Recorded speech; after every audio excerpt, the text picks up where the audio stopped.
begin by focusing a little bit on our host country here, France. France is now a member of a select club of leaders in the European fibre-to-the-home community. And it has risen to this prominent position because its leaders and its industry saw the advantages of fibre-to-the-home earlier than most.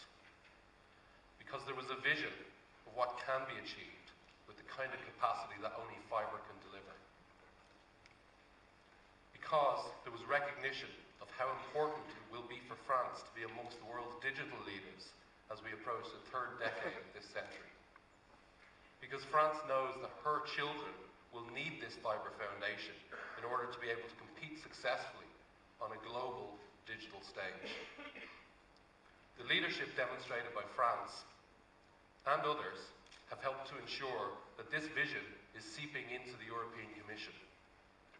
The Commission's recent Gigabit Society communication makes a strong start towards setting out a vision where we have very widespread, very high capacity networks, and they underpin the services to society that will keep Europe at the forefront of economic development globally.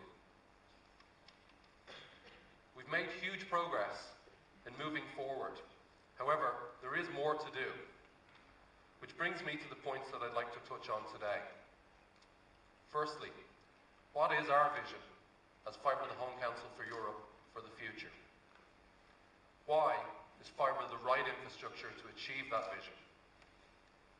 And where have we made progress, and what do we need to do next? Let me begin with our vision. Many of the potential uses of fibre to the home will have significant impacts on society. Foundational to digital innovation, fibre-based societies will be equipped to deal with the inevitable future growth challenges as our world becomes increasingly digital and as our population construct continues to age. For me, fibre to the home, coupled with the deep fibre that will be needed to deliver on the gigabit society that Europe is aspiring for, is not about generic internet connectivity. Instead, it's about laying the foundation for Europe's children to be able to compete on a level playing field with their global peers. It's about removing the barriers to digital innovation so Europe can be positioned at the forefront of the world's digital societies. It's about ensuring that Europe has the necessary infrastructure to permit its industries to take a leading position in the emerging arenas of 5G, autonomous vehicles, IoT, smart grid, and more importantly, all the future digital industries that we haven't yet imagined. They need that future-proof infrastructure. For me, this is about building the bootstrap that will be needed to kickstart Europe's economy and ensure that we do not get relegated to becoming the digital impoverished of this third decade of this millennium. Fibre-to-the-home infrastructures are about inclusion. They are about the removal of barriers. They are about ensuring that our future innovators are not restricted by the capabilities of infrastructure from the last century. It's about ensuring our innovators are free to create the next Googles or Amazons, comfortable in the knowledge that their national infrastructure can scale to meet the needs that they'll have to service a global economy. Fibre-to-the-home infrastructures will facilitate the transition of digital workers to home working environments and will ensure that the application of telemedicine and care will have a profound impact on how our aging societies function in the future. In the case of home working, this will bring many benefits, including the ability for fibre-rich communities to retain their best and brightest, rather than suffer the continuity of traditional brain drain to the large cities throughout the world.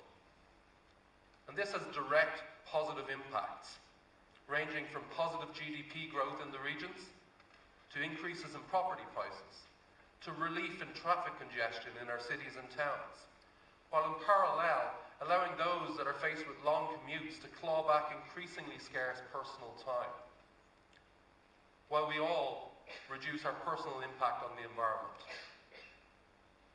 In the case of home-based e-health applications, decongestion of our already overstretched healthcare facilities, along with substantial financial savings to the state, can be anticipated.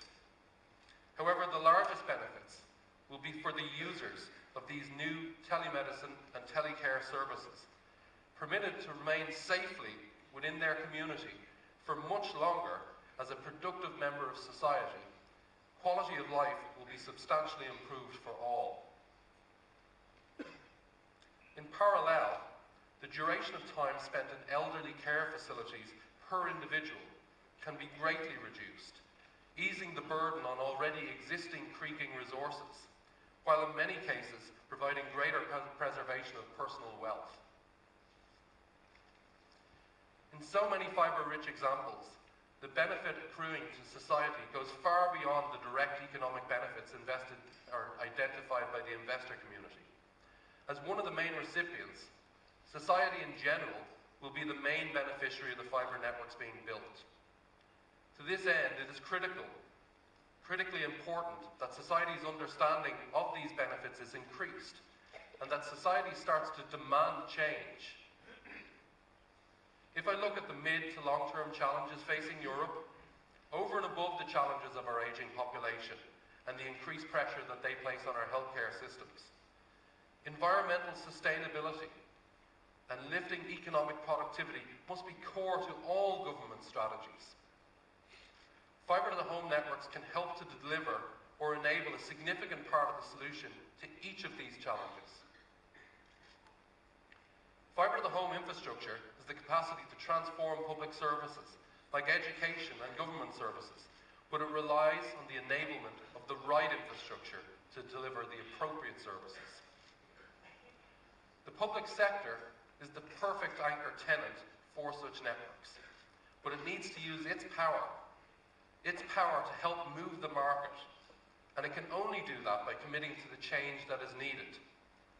Changes that are needed to raise educational standards, while simultaneously increasing the availability and reducing the cost of a world-class education for all of Europe's citizens. Changes needed to offset the cost increases driven by our ageing population, while simultaneously improving the quality of life for our elder citizens. Changes needed to eradicate the barriers to innovation by our digital natives, so that Europe can take a leadership role in the world's digital future. This will involve significant and serious change. It is complex and will require negotiations across all facets of society, whether it's with teaching staff and their unions, nursing and medical staff and their unions. It won't happen overnight. However, we have started, and we have started well. We are only at the beginning of possible developments that can be enabled by fibre capacity. Most future applications we cannot even dream of today. History has been consistent. History has shown us that the bandwidth always precedes the application innovation. Think about doing everything we take for granted today, like Netflix and FaceTime or Facebook Live, and do it on a 1 megabit connection and see how you get on. Or better again, do it on a dial-up connection. The reality is that the experience would be so poor that we would never use those applications, let alone the billions of users that enjoy them today. The bandwidth had to come first. A fun fact to think about: in any given city, the traffic that you will see will typically consist of approximately 30% of cars that are looking for a parking space. It's a fairly simple example, but one that could have a great impact on mobility in cities. Connected cars will be great in themselves, but imagine the possibilities with traffic management when the cloud has the capability to detect congestion building in a city and to slow down traffic from entering that region. Similarly,